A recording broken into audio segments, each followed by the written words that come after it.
The Raven by Edgar Allan Poe. Read by Wayne June.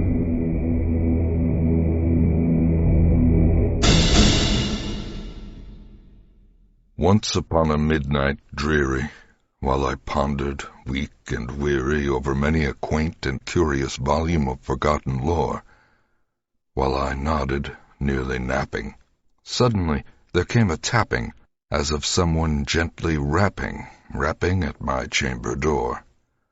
"'Tis some visitor," I muttered, tapping at my chamber door. Only this, and nothing more.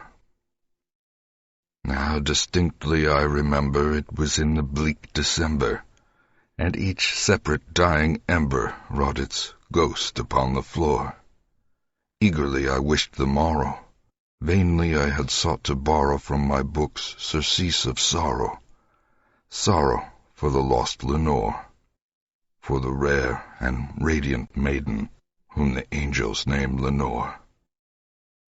Nameless here, forevermore. And the silken, sad, uncertain rustling of each purple curtain thrilled me, filled me with fantastic terrors never felt before, so that now, to still the beating of my heart, I stood repeating, "'Tis some visitor entreating entrance at my chamber door, some late visitor entreating entrance at my chamber door. This it is, and nothing more." Presently my soul grew stronger, hesitating then no longer. "Sir," said I, "or madam, truly your forgiveness I implore.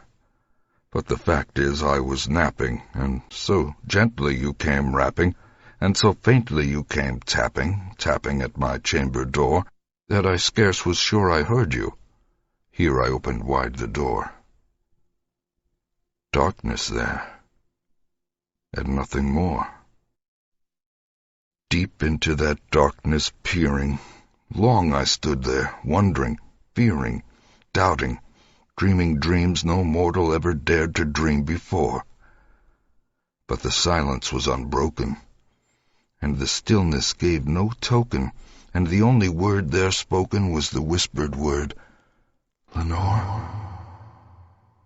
This I whispered, and an echo murmured back the word, "Lenore, Lenore, Lenore, Lenore, Lenore." Merely this, and nothing more. Back into the chamber turning, all my soul within me burning, soon again I heard a tapping somewhat louder than before. "Surely," said I, "surely that is something at my window lattice. Let me see, then, what thereat is, and this mystery explore. Let my heart be still a moment, and this mystery explore. 'Tis the wind, and nothing more." Open here I flung the shutter, when, with many a flirt and flutter, in there stepped a stately raven of the saintly days of yore. Not the least obeisance made he. Not a minute stopped or stayed he, but, with mien of lord or lady, perched above my chamber door. Perched upon a bust of Pallas just above my chamber door. Perched and sat, and nothing more. Then this ebony bird, beguiling my sad fancy into smiling by the grave and stern decorum of the countenance it wore. "Though thy crust be shorn and shaven, thou," I said, "art sure no craven, ghastly, grim, and ancient raven wandering from the nightly shore. Tell me what thy lordly name is on the night's Plutonian shore." Quoth the raven, "Nevermore." Much I marveled this ungainly fowl to hear discourse so plainly, though its answer little meaning, little relevancy bore. For we cannot help agreeing that no living human being ever yet was blessed with seeing bird above his chamber door, bird or beast upon the sculptured bust above his chamber door, with such name as Nevermore. But the raven, sitting lonely on the placid bust, spoke only that one word, as if his soul in that one word he did outpour. Nothing further than he uttered, not a feather than he fluttered, till I scarcely more than muttered, "Other friends have flown before. on the morrow, he will leave me, as my hopes have flown before. Then the bird said, nevermore. Startled at the stillness broken by reply so aptly spoken, doubtless, said I, what it utters is its only stock and store, caught from some unhappy master whose unmerciful disaster followed fast and followed faster till his songs one burden bore, till the dirges of his hope that melancholy burden bore, of never, nevermore. But the raven, still beguiling all my sad soul into smiling, straight I wheeled a cushioned seat in front of bird and bust and door. Then, upon the velvet sinking, I betook myself to linking fancy unto fancy, thinking what this ominous bird of yore, what this grim, ungainly, ghastly, gaunt, and ominous bird of yore meant in croaking, nevermore.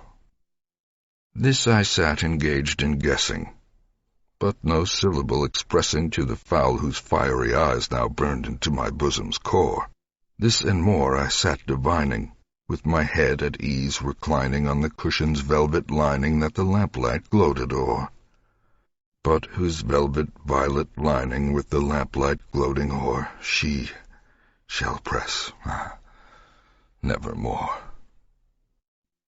Then, methought, the air grew denser, perfumed from an unseen censer swung by seraphim whose footfalls tinkled on the tufted floor.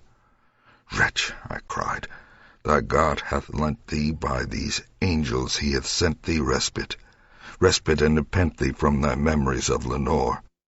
Quaff, oh, quaff this kind nepenthe, and forget this lost Lenore. Quoth the raven, nevermore.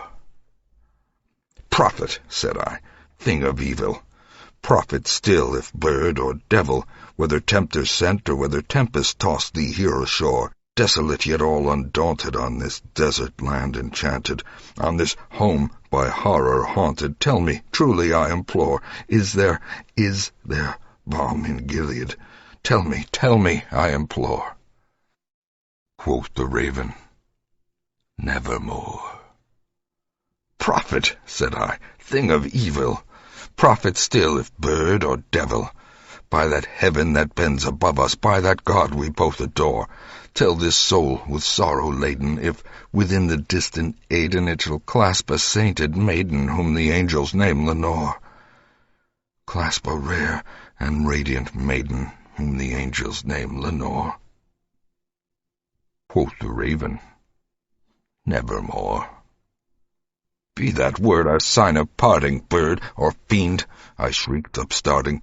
Get thee back into the tempest and the night's Plutonian shore.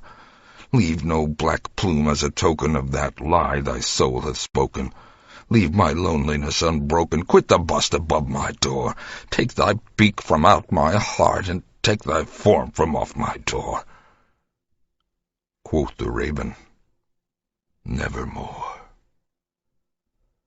And the raven, never flitting, still is sitting on the pallid bust of Pallas just above my chamber door. And his eyes have all the seeming of a demon's that is dreaming, and the lamplight o'er him streaming throws his shadow on the floor.